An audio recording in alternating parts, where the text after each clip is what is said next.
आप देख रहे हैं हरियाणा न्यूज 24, जहां हर खबर मिले सच के साथ। नमस्कार, स्वागत है आपका हरियाणा न्यूज 24 पे। मैं हूं मुन्ना लामा, मेरे सहयोगी प्रिंस लामा के साथ। रात के 9:30 बजने वाले हम मौजूद हुए टीकरी बॉर्डर पे।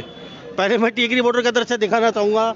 इस साइड में साफ देख लिया तस्वीरों में, पुलिस लगी हुई है। उस साइड जो बैरिकेड लगी हुई है, इस साइड किसान और दूसरी साइड में पुलिस। ये टीकरी बॉर्डर है, बिल्कुल यहाँ आगे जाने का कोई रास्ता नहीं है। यहाँ 9:30 बज चुके हैं। किसान खाना खा के बिल्कुल आश्वस्त हैं, अब सोने की ये तैयारी में हैं।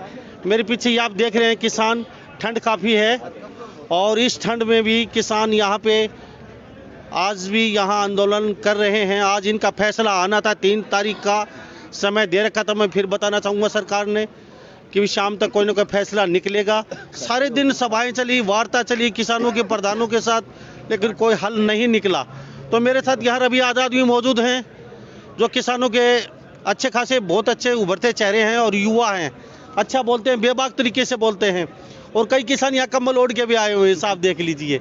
सर्दी काफ़ी लग रही है आपको? सर्दी नहीं लग रही, सर्दी लग रही है चप्पल पहरे पावर। ये इसलिए नहीं है, पता क्या, बीच बीच में राउंड लगाना पड़ता है यहाँ से, कोई असामाजिक तत्व ना घुस जाए, कोई गलत एक्टिविटी ना कर दे। तो इसलिए सर्दी नहीं है। सर्दी होती तो आधी बाएं नहीं पड़ते। सर्दी खेता में किसान ना सर्दी क्या लगा है। हम तो 4-4 बजे पानी देने वाले लोग हैं यहाँ किसान। तो हमारे बड़े बुजुर्गों ने तो नंगे पैर खेतों में रह के किया। क्या सर्दी तो होती नहीं है। चलो, तो मेरे साथ आप देख रहे हैं पंजाब के किसान, हरियाणा के, और जो मेरे पीछे खड़े हुए इस साइड में कहूँगा, इस साइड में आके मैं, तो आप साफ देख रहे हैं तस्वीरों में, ये लाइव तस्वीरों में मैं आपको दिखा रहा हूँ। यहाँ अलग अलग संस्थाओं ने अपने अपने कैंप भी लगा रखे हैं और यहाँ लंगर लगे हुए हैं और हजारों लीटर में दूध, लस्सी, यहाँ कोई अच्छी खासी व्यवस्था है किसानों की। और मेरे साथ रवि आज़ाद मौजूद हैं। मैं इनसे जानना चाहूँगा आज जो फैसला हुआ था, क्या फैसला हुआ सरकार का, और जो अभी कुछ देर में पहले किसानों से बातचीत हो रही थी कि बीजेपी के जो बड़े नेता हैं किसानों के बारे में अनाप शनाप बयान दे रहे हैं, ये अच्छा नहीं है। रवि जी, आज जो फैसला होना था, क्या फैसला हुआ सरकार का? क्या आप संतुष्ट हैं? कब तक ये तारीख होती रहेंगी? देखिए, आज 5वें दौर की वार्ता थी और 7 घंटे वार्ता चलने के बाद भी वो विफल रही, बेनतीजा रही। सबसे बड़ी बात, मैं सबसे पहले तो अपने किसान नेताओं का और किसान प्रतिनिधियों का इस बात के लिए स्वागत करूंगा और धन्यवाद करूंगा कि जब मोदी सरकार ने उनके लिए दावत की बात करी, उनके लिए चाय की बात करी, तो हमारे प्रतिनिधियों ने सीधे तौर पर कहा कि ना हम किसान विरोधी सरकार की चाय पिएंगे और ना हम किसान विरोधी सरकार की दावत लेंगे। और उन्होंने अपने साथ ले जाए हुए लंगर का भोजन करके ये सीधे तौर पर बता दिया कि इस कौम के बेटे देश की सीमाओं की रक्षा करते हैं और इस कौम के बेटे और बेटियां खेल के मैदान में देश का नाम पूरी दुनिया में रोशन करते हैं। और इसी के साथ यही कौम जो पूरे देश का पेट भरती है, ये कौम कितनी स्वाभिमानी है और ये कौम कितने स्वाभिमान में जीती है, ये हमारे प्रतिनिधियों ने 7 घंटे की मीटिंग में साबित कर दिया, जिससे हमारा सर जो है वो ऊंचा हुआ है, किसान बिरादरी का सीना फक्र से चौड़ा हुआ। इसके साथ जो मीटिंग की, क्योंकि सीधे तौर पर जो हमारी मुख्य मांगे हैं उसमें सीधे और स्पष्ट तौर पर यह बात है कि जो काले कानून है उनको सरकार हमें उलझाने की कोशिश ना करे, हमें बांटने की कोशिश ना करे। पहले अलग अलग मीटिंगें बुला करके बांट रहे थे, कानूनों में अलग अलग उलझा रहे थे। और जो ये अडानी और अंबानी के कानून जो बना करके सरकार ने दिए हैं, हमें ये कानून मंजूर नहीं है। सरकार जो है वो संसद का स्पेशल सत्र बुलाए और तीनों काले कानूनों को तुरंत प्रभाव से वापस ले, ये हमारी सबसे बड़ी मांग और मुद्दे हैं। दूसरी बात एमएसपी खरीद और भुगतान गारंटी का कानून किसानों को दिया जाए। तीसरी बात, एमएसपी केंद्र सरकार 22 फसलों का घोषित करती है, जिसमें हरियाणा और पंजाब में मंडी व्यवस्था इन दोनों ही राज्यों में है, जिसमें केवल 5 और 6 फसलों की खरीद होती है। हमारी मांग है कि पूरे देश भर में किसानों की जो 22 फसलों पे एमएसपी दी जाती है, वो एमएसपी 22 की 22 फसलों में एमएसपी पे मंडी व्यवस्था के उसकी तर्ज के ऊपर उसकी खरीद होनी चाहिए। इसके साथ में जो स्वामीनाथन आयोग का मुद्दा है, रिपोर्टों का मुद्दा है, और जो शहीद हुए हैं किसान आंदोलन के अंदर, उनके परिवार को नौकरी और जो सम्मान राशि, सहायता राशि देने की बात है। और इसी के साथ में जो फर्जी मुकदमे हजारों किसानों के ऊपर, किसान प्रतिनिधियों के ऊपर जो फर्जी मुकदमे बनाए गए हैं, वो तुरंत प्रभाव से सरकार वापस ले। इन मांगों को लेकर के जो ये आंदोलन चल रहा है, और अब जो ये जन आंदोलन का रूप ले चुका है, ये लोकतंत्र को बचाने का आंदोलन साबित हो रहा है। और आज हर वर्ग, आज हर वर्ग जो है इस आंदोलन, आज इस आंदोलन के साथ खड़ा हो रहा है। और जो इस आंदोलन को जन आंदोलन का रूप मिल रहा है, ये निश्चित तौर पर हमारे प्रतिनिधियों ने स्वाभिमान के साथ बातचीत की है, और सरकार जो है वो टस से मस होने को तैयार नहीं है, और वही ढाक के 3 पात हो रहे हैं। अगली जो मीटिंग है वो 5 दिसंबर को रखी गई है, और इसी के साथ जो हमारा आंदोलन है वो और तेजी से आगे बढ़ रहा है। आज जो है पंजाब के पूर्व मुख्यमंत्री प्रकाश सिंह बादल ने अपना पद्म विभूषण अवार्ड जो है वो वापस सरकार को लौटा दिया है। और भी अलग अलग, चाहे वो कलाकार हो, चाहे वो अलग अलग बुद्धिजीवी हो, खिलाड़ी हो, अगर सरकार ने हमारी बात नहीं सुनी तो अवार्ड वापसी का अभियान भी जोरदार तरीके से चलेगा। इसी के साथ में जो राष्ट्रव्यापी आप देख रहे, 5 तारीख भी मुकर्रर की, 5 दिसंबर की, पूरे देश भर में किसान आंदोलन के समर्थन में विरोध प्रदर्शन किए जाएं। और जो भाई हमारे दिल्ली आंदोलन में नहीं पहुंच सकते, जो बुजुर्ग किसान हैं, आप देख रहे गांव-गांव में जो है चौक के अंदर धरने शुरू हो चुके हैं निश्चितकालीन। ये जो अभियान चल रहा, ये जो अभियान चला हुआ है, ये निश्चित तौर पर किसानों के नेतृत्व में हिंदुस्तान के लोकतंत्र को बचाने की लड़ाई है। और हर वर्ग, चाहे वो कर्मचारी हो, कोई भी वर्ग हो, हमारे समर्थन में खड़े हो रहे। और ये दिखाता है पहली बार बिना किसी चेहरे का आंदोलन, सबके अधिकार की लड़ाई, और ईमानदारी और शांति और संवैधानिक तरीके से जो आंदोलन चल रहा है, ये एक अनूठी मिसाल है। और ये पूरे दुनिया के आंदोलनों के इतिहास में ये किसान आंदोलन एक नजीर पेश करने का काम करेगा। ये आंदोलन पूरी दुनिया के आंदोलनों को एक नया रास्ता दिखाने का काम करेगा। ये हमारे साथ साफ तस्वीरों में देख रहे हैं, किसान 9:30 बज चुके हैं रात के, और जयकारे लगा रहे हैं। आज इनको आशा थी सरकार कोई बड़ा फैसला करेगी, परंतु आज इनके पक्ष में कोई फैसला नहीं आया। 5 तारीख का समय दिया है। खास बात ये रही आज की, किसान लंगर से अपना खाना लेके गए थे, यहाँ से वो खा के वार्ता केंद्र, उनकी चाय भी नहीं पी वहाँ जाके, और लंगर का खाना खा के वापिस अपने लौटे हैं। खास बात ये रही है रवि जी, मैं जानना चाहूंगा अभी जी, आपको क्या कितनी आस थी आज 3 तारीख को फैसला आ जाएगा या नहीं थी आपको? देखिए, हमें तो बिल्कुल आस नहीं थी। जिस तरीके से सरकार कानून लेके आ रही, आप ये देखिए, 3 कृषि कानून ला करके पूरे देश के किसानों को बेच दिया गया, अडानी और अंबानी को। पॉल्यूशन कमीशन का कानून ला करके 1 करोड़ का जुर्माना और 5 साल की कैद। और जो बिजली बिल जिससे पूरी पावर अडानी को सौंप दी गई, पावर का सेक्टर, बिजली से सब्सिडी खत्म, रिचार्ज सिस्टम से हमें बिजली मिलेगी।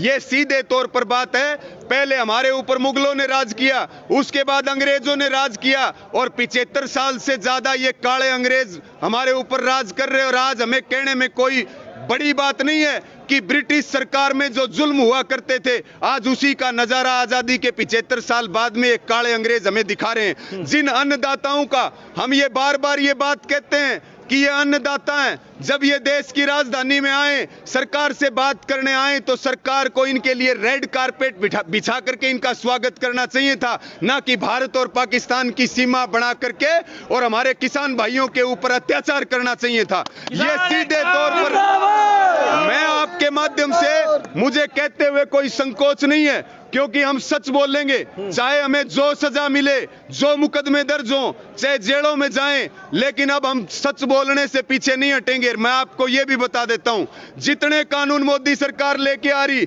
सारे कानूनों में एक प्रावधान है कि आप कोर्ट के दरवाजे में नहीं जा सकते। और ये जिक्र पूरे देश में माहौल बन रहा कि मोदी सरकार जो है या तो ईवीएम से चुनाव जीतना चाहती है और या चीन की तरह हमारे ऊपर तानाशाही स्थापित करना चाहती है। आप देखिए मोदी जी ने लाल किला बेचना शुरू किया था, सबसे पहले लाल किला बेचा, आज एयरपोर्ट बिक रहे, ट्रेनें बिक रही हैं, देश की सरकारी संस्थाएं बिक रही हैं, युवा बेरोजगार घूम रहे हैं, उनके हाथ को काम नहीं है। और जो अन्नदाता देश का पेट भरता है, मोदी जी ने 3 काले कानून बना करके और उनको बेघर कर दिया, उनको सड़कों पे ला करके छोड़ दिया। इसी के साथ ये कुछ संकेत हैं जो आपके माध्यम से कहना चाहते हैं। और जितने भाई देख रहे, ये इस बात को नोटिस कर लें, अगर हमारी बात झूठी साबित होती दिखे तो हमें अपनी पंचायत में बुला करके जूते मारना, ये भी आपको हम कह रहे। ये सीधे तौर पर आप देखिए, 3 सेनाओं का एक अध्यक्ष बना दिया जनरल विपिन रावत, जो संघ का आदमी है। ये सीधे मोदी जी आर्मी की ड्रेस पहनते हैं और ड्रेस पहन करके ये संघ, आज तक किसी प्रधानमंत्री ने सेना की वर्दी नहीं पहनी। मोदी जी तो एक ही बात है उनकी, तो अंदर की ये बात है, भाई या तो वोट से जिता दियो और नहीं तानाशाही से राज करूंगा, राज मैं ही करूंगा। लेकिन हम भी उनको ये बताना चाहते हैं, आज जो है पंजाब और हरियाणा से जो क्रांति शुरू हुई थी, जो पूरे देश में फैल रही, आपको ये बात हम बता देते हैं मोदी जी, आपकी जो तानाशाही का रवैया है, इसी कुनबे ने आपको सत्ता में बैठाया था, इसी कुनबे ने आपको दिल्ली की गद्दी दी थी। आज हम ये बात कह रहे हैं कि अगर आप होश में नहीं आए, आप नहीं जागे, आप ये तानाशाही का रास्ता नहीं छोड़ा, किसान को मारने के कानून रद्द नहीं किए, किसानों को उनका हक नहीं दिया, तो हम आपको ये बता देते हैं कि दिल्ली की गद्दी से भी खींच करके लाएंगे और ये किसान आंदोलन आपकी ताबूत में आखिरी कील ठोकने का काम करेगा। मोदी सरकार की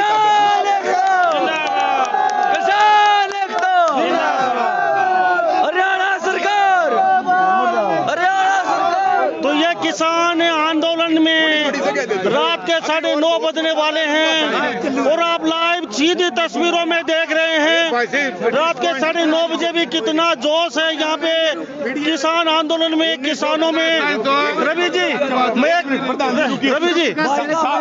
सारों से बात करेंगे, सारों से बात करेंगे। जी जी ठीक है जी। रवि जी, एक बात जानना चाहूंगा, सुनिए भाई, कई नेताओं के बयान आ रहे हैं किसानों के खिलाफ, सारे भाइयों की प्रार्थना है भाई, एक बार सुनियो बात जी। हाँ जी रवि जी, मैं एक बात जानना चाहूंगा, नेताओं के बयान आ रहे हैं हाँ प्रदेश के और सेंट्रल गवर्नमेंट के कई नेताओं के बयान आए हैं जी कि किसान नहीं, गुंडे बैठे हैं, ये आतंकवादी हैं, गलत गतिविधियां चल रही हैं,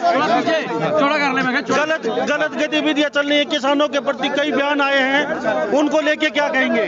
देखिए, चुप करवा भाई, चुप करवा दे।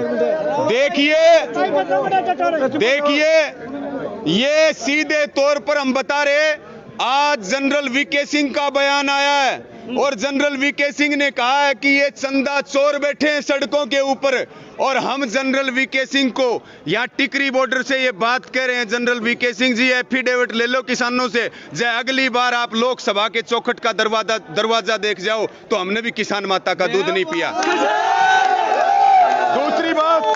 दूसरी बात मैं एक एक करके बता देता हूं और मेरे सारे भाई भी इस बात को सुने। दूसरी बात, प्रदेश के मुख्यमंत्री ये कह रहे हैं कि ये खालिस्तानी है, जो अन्नदाता थे वो तुमने खालिस्तानी बना दिए, जो बेरोजगार युवा थे उनको तुमने आतंकवादी बना दिया। मनोहर लाल खट्टर जी ये बात कह रहे हैं कि ये खालिस्तानी समर्थक लोग हैं, इनको विदेशों से फंडिंग हो रही है। मनोहर लाल जी कह रहे हैं कि ये हरियाणा के नहीं है, यहाँ के नहीं है, बदजुबानी कर रहे। उनको हम ये बता दें, आपके पूर्वज पाकिस्तान से आए थे, जो किसान सड़कों के ऊपर बैठे हैं उनके पूर्वज जो है पाकिस्तान से नहीं आए, इस मिट्टी में पैदा हुए और इस देश को हमारे पूर्वजों ने मिल करके बनाया है। इसी के साथ में एक नेता जो विलन साबित हो चुका है, कृषि मंत्री जेपी दलाल जी विलन साबित हो चुके हैं। कुछ नेताओं का रिकॉर्ड होता है कि वो जब भी बोलेंगे तो खराब बोलेंगे, बदजुबानी करेंगे। कृषि मंत्री जेपी दलाल जी एक तरफ सरकार वार्ता के लिए बुला रही है, दूसरी तरफ अमित शाह जी कह रहे हैं कि हमने किसानों के ऊपर कोई आरोप नहीं लगाए। तीसरी बात, उन्हीं का मुख्यमंत्री और उन्हीं का कृषि मंत्री जो मेरे विधानसभा से चुन करके आता है, विधायक भी है वो हमारा, और वो क्या कह रहा है कि जो किसान आंदोलन चल रहा है वो चीन और पाकिस्तान के समर्थन से चल रहा है। सरकार किसी कीमत पर नहीं झुकेगी, ना खट्टर जी झुकेंगे ना मोदी जी झुकेंगे। और ये चंदा चोर लोग हैं जो किसानों को बांटने का, शांति व्यवस्था भंग करने का काम कर रहे। और कृषि मंत्री जी ने पिछले आप देख रहे 5-7 दिन में वो जहां भी गए हैं इस तरह की बयानबाजी करी है। आज जो है उन्होंने केवल किसानों को आतंकवादी नहीं कहा, किसानों को चीनी और पाकिस्तानी नहीं कहा। ये 200 से ज्यादा खाप जो हरियाणा की खड़ी है उनको भी चीनी और पाकिस्तानी साबित किया है। ये बात मैं आपके माध्यम से कह रहा हूं। ये बात मैं आपके माध्यम से कह रहा हूं कि जो दलाल खाप बड़ौदा के चुनाव में जिनका खून उबल रहा था और जेपी दलाल जी को एक शब्द बोलने के ऊपर वो बहिष्कार की बात कर रहे थे, आज टिकरी बॉर्डर से उसी दलाल खाप को हमारी ललकार है। क्या वो खापों को और किसानों को चीनी और पाकिस्तानी कहने पर जेपी दलाल जी को खाप से बाहर करेंगे, उनको समाज से बहिष्कार करेंगे? और क्या नरेंद्र मोदी जी और अमित शाह जेपी दलाल को मंत्री पद से बर्खास्त करेंगे ये बदजुबानी करने पर? सांसद एक तीसरा नाम सांसद रतनलाल कटारिया, वो कह रहे हैं कि ये किसान यहाँ मेरे प्रोग्राम में आकर के मर गए। सांसद रतनलाल कटारिया जी को बता देते हैं वो जिस घर से निकल करके आते हैं और उनका क्या ब्यूथ था और ये जनता ने उनको कहां सी राखों पर बैठाया है। आज जो वो बदजुबानी कर रहे रतनलाल कटारिया जी को यहां अपने किसान भाइयों के बीच से बात कह रहे हैं। रतनलाल कटारिया जी, आपकी भी राजनीतिक हत्या हो चुकी है। इसी के साथ में मैं आप सबके माध्यम से एक आह्वान करता हूं कि दिल्ली आंदोलन के समर्थन में जो काले कानून वापिस आने के बाद हमने जगह जगह अभियान चलाया था कि जहां भी भाजपा का नेता आए, जहां भी जच्चा बच्चा पार्टी का कोई नेता आए या जहां भी कोई विधायक या मंत्री आए, उनका स्वागत काले झंडों से करना है। और मैं आपके माध्यम से बात कह रहा, विरोध हो रहा है लेकिन और विरोध करने की जरूरत है। इनको अपने कौम की ताकत दिखाने की जरूरत है। भाई जहां भी भाजपा और जच्चा बच्चा पार्टी का जो भी नेता आपको जहां दिखाई दे, उसको अब झंडे नहीं दिखाने, अब जो है झंडा निकाल करके जेब में डाल लो और जो कौम को गालियां दे रहे हैं उनको डंडे मारो, उनको बंधक बनाओ, उनके मुंह काले करो और उनको जूत मारो, तभी उनको पता चलेगा कि हमारी ताकत क्या है।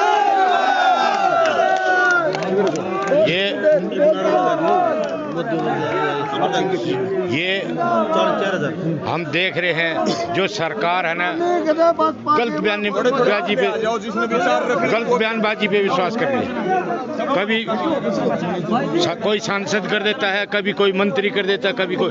हम तो सोगा तोड़ का बैठे हैं देश की भाषा में। अगर जब तक प्रधानमंत्री की कुर्सी पे किसान नहीं जाना ना, इतने तो समाधान नहीं है। किसान जाती है, जितने बिल मोदी ने पास करे हैं सारे फैल कर देंगे। ये किसान की ताकत है।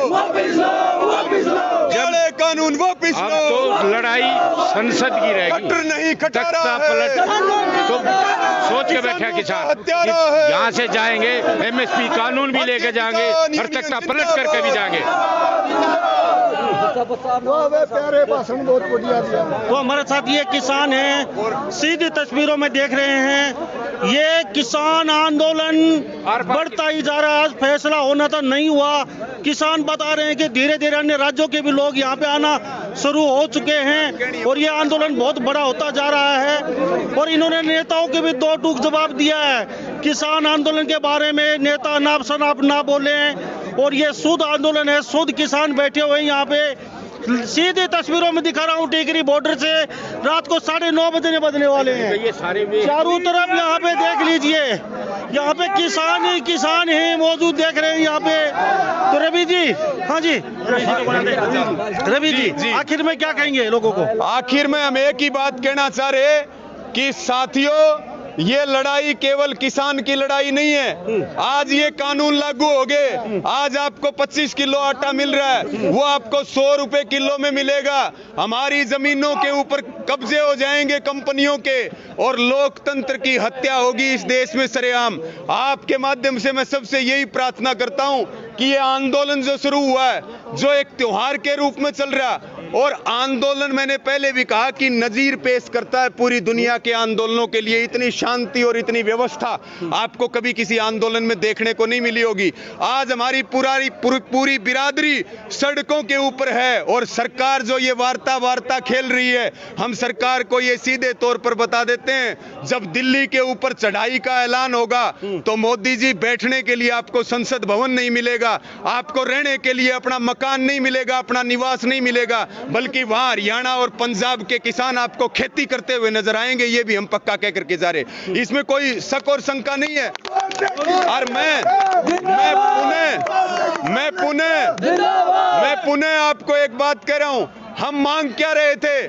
सारे भाई इस बात को सुने, हम मांग रहे थे स्वामीनाथन आयोग की रिपोर्ट, हम मांग रहे थे किसान की संपूर्ण कर्ज मुक्ति। मोदी सरकार ने क्या दिया? हम पहले से टोटम बैठे थे, हमारे को जो है गले में फंदा डाल दिया 3 कानून बना करके। सीधे तौर पर ये सीधी और स्पष्ट बात है, ये किसान की समृद्धि का आंदोलन है, ये युवाओं के हाथ को रोजगार देने का आंदोलन है। और मोदी जी की नजर जो हमारे लोकतंत्र के ऊपर है, वो चीन का सिस्टम इस देश में लागू करना चाहते हैं, वो सेना के माध्यम से राज कायम करना चाहते हैं, वो 1 पार्टी सिस्टम बनाना चाहते हैं, संविधान की हत्या करना चाहते हैं, वो गोडसे को मानते हैं। हम महात्मा गांधी को मानने वाले लोग हैं, भगत सिंह चंद्रशेखर आजाद को मानने वाले लोग हैं। और आपके माध्यम से आरएसएस के लिए भी एक बात करा, इस बात को भी हम ध्यान दें कि ये जो आरएसएस आजादी से पहले बना, जब देश आजाद हो रहा था, ये आरएसएस के लोग अंग्रेजों के साथ खड़े थे। मोहन भागवत जी मेरी बात सुन रहे हो तो एक युवा की ललकार है, एक नागरिक की ललकार है। मैं ना पदाधिकारी होकर के बात करूंगा, ना यूनियन का कार्यकर्ता होकर के बात करूंगा। मैं आरएसएस वालों को एक बात कह रहा, आजादी के योगदान में अगर आरएसएस के लोगों ने उंगली तक कटाई हो तो वो साबित कर दें, हम पूरे जीवन आरएसएस के लोगों की गुलामी करेंगे।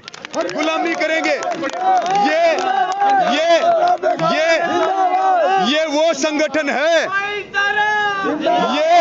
ये वो संगठन है आरएसएस। जैसे आतंकवादी बमों से मारते हैं, इसी प्रकार से ये ब्रेन वॉश करके हमारी नस्ल और फसल आरएसएस बर्बाद करना चाहता है। और ये बीजेपी आरएसएस के गटर का कीड़ा है जो हमेशा आतंकवादियों के साथ खड़ा रहा। आज मुद्दा जाति और धर्म नहीं है।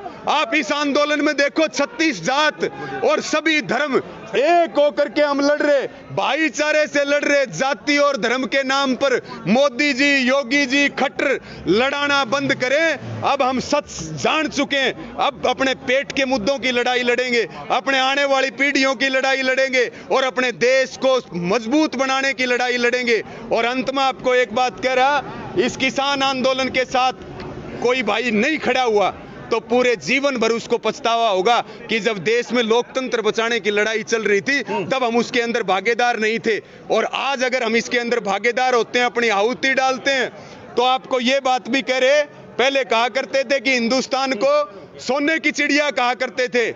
ये आंदोलन जब विजय होकर के लौटेगा, पूरी दुनिया को और यहाँ बैठे भ्रष्ट लोगों को ये सीधे तौर पर संदेश मिलेगा कि भारत अब जो है सोने की चिड़िया नहीं, सोने का शेर बन करके रहेगा, जिसको दुनिया में कोई आंख उठा करके देख भी नहीं सकता। किसान एकता जिंदाबाद। भाई कोई मैं जो ये चंडीगढ़ दिल्ली बैठे हैं, ये ये अन्नदाता की रोटी छीन कर अपने चर्चे रंगल सुंडी की भीतर जा रही है। इन्हें एक बात कहना चाहवा, जो किसान है जब खेत में दिन रात काम कर सके है तो इस रोड पे भी दिन रात बैठेगा।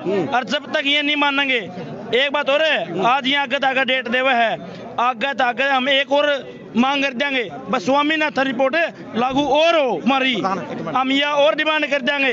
तो समझना चाहिए सरकार ने और सोचना चाहिए कि ये किसान, ये अन्नदाता 24 घंटे खेत में काम करे तो ये उरे भी काम करेंगे। जय हिंद, जय किसान, जय भाईचारा। किसान एकता जिंदाबाद, किसान एकता जिंदाबाद, आवाज दो हम एक हैं, तुम्हें मोदी सरकार मुर्दाबाद। तुम्हें पता ही है जो किसान एकता है जिंदाबाद है, जो किसान है वो सबको अन्न कमा के देता है, सभी खाता है, तो वही अन्नदाता आज सड़क पे सो रहा है। जो हम हरियाणा किसान का जिंदाबाद एकता देख रहे हैं उससे हम बहुत ही खुश। भाई जिस चीज की भूख हो वही खिलानी चाहिए। धक्का का खाना कौन खा सकता है? ये तीनों बिल्कुल काले कानून है। इनसे ना तो किसान को कुछ फायदा होना, सिर्फ पूंजीपतियों को फायदा होना है। चाहे वो भंडारण को लेके हुआ या एमएसपी के आधार पे हुआ या कुछ भी जो सरकार ने इन कानूनों में बताया है, उससे किसान को 1% भी फायदा नहीं होना। सिर्फ अंबानी और अडानी पैसा बनाएंगे और किसानी को एक जड़ से खत्म कर देंगे।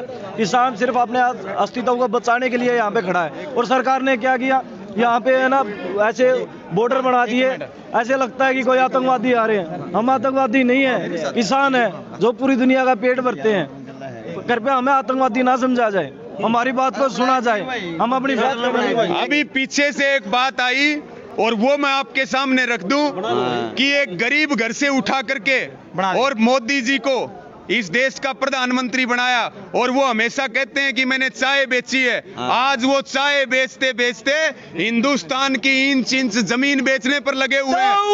और हम मोदी जी को एक बात मोदी जी को हम एक बात कह रहे मोदी जी को हम एक बात कह रहे मोदी जी को हम एक बात कह रहे जितना जोर किसानों को रोकने के लिए आपने जितनी सुरक्षा करी है, अगर इतनी सुरक्षा आपने चीन की सीमा पे करते, इतनी सुरक्षा आप पुलवामा में करते तो हमारे सैनिक शहीद नहीं होते और चीन हिंदुस्तान के अंदर नहीं घुसता। वहां जरूरत थी और यहाँ हमारी छाती के ऊपर सरकार जिस तरह का काम कर रही, हम निश्चित तौर पर ये जंग जीत करके विजयी होकर के अपने घर लौटेंगे और किसी भी कीमत पर हम जवान और किसान का टकराव नहीं होने देंगे। हरियाणा न्यूज़ का बहुत स्वागत है। जिन्हें जेकर मोदी सानू हद नहीं दूगा उन्हें जेकर ਅਸੀਂ ਇੱਥੇ ਡਟੇ ਰਵਾਂਗੇ। जेकर साढ़े हक नहीं मिलते उन्ना चਿਰ भावें सानू 6 महीने लग जान भावें साल लग जान।